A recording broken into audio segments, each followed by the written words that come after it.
everyone. So today we're going to present about education policy and its relation with long-term economic growth. But first of all, let me introduce myself. My name is Allan Hasbullah, and my two other friends, Qonita Rahmasari and Rashifa Ramadhanti Habriansyah.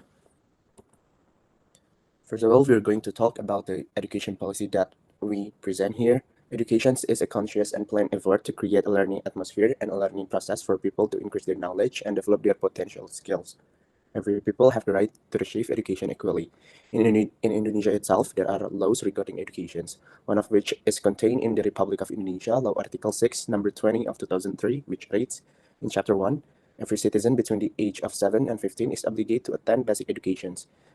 And in the second chapter, every citizen responsible for the continuations of educational hearing. Next. Okay, so what's the benefits of education?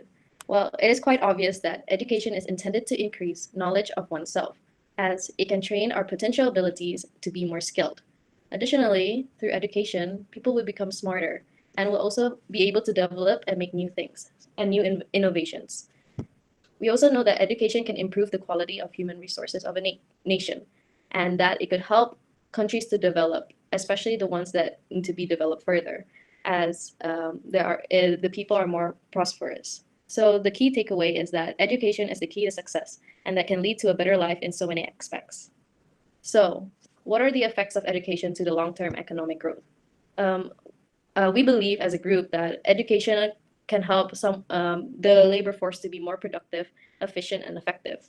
We can say this as productivity is measured by can be measured or determined by its human capital and technological knowledge. Human capital is the knowledge and skills that worker acquire through education, training, and experience, while technological knowledge is a society's understanding of the best way to produce goods and services. So it is not wrong to say that education can help increase these two determinants as it helps students gain knowledge and skills needed to live and compete economically. And as I said before in my last slide, is that with education, people will be more creative and can create new innovations, whether to work or how to work, or even new products that everyone can benefit from. Also, being more productive means that it can be tied to an income of a person. As the better you work, or the more efficient and effective you work, the higher chances you'll get more income or a better position of your job, which, with more income, can also increase the standard of living of each person. And if we did a mass advocacy of education, we could say that the standard of living of a nation could be better off than if it wasn't advocated.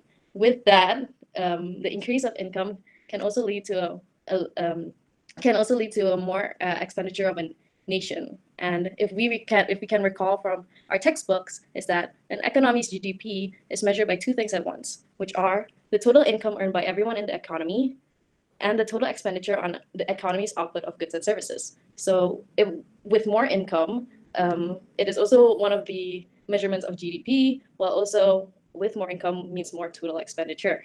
And with that, we could say that the GDP of a nation could increase as well, which then will stimulate economic growth.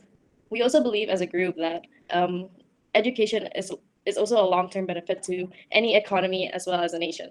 So we believe as this cycle will continue and be better as these older generation can teach newer generations, and these new generations will keep being more creative and inventing everything that the older generation hasn't. And obviously, that's going to take a lot of time, as even the policy said that the minimal age for basic education was 7 years old. And if we take the average working age of maybe 25, it would take roughly about 18 years for this to take full effect.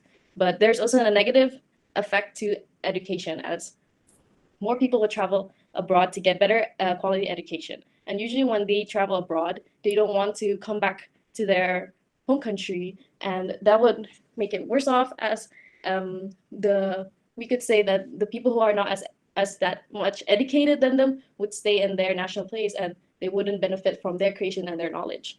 And that is one of the most debated things about this policy.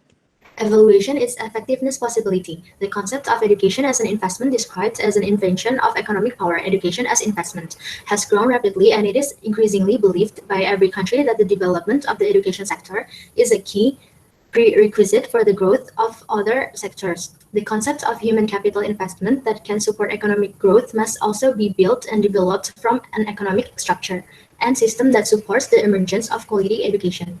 Education contributes significantly to economic development. This has become an absolute and axiomatic justification. Various academic and empirical studies have proven the validity of the thesis.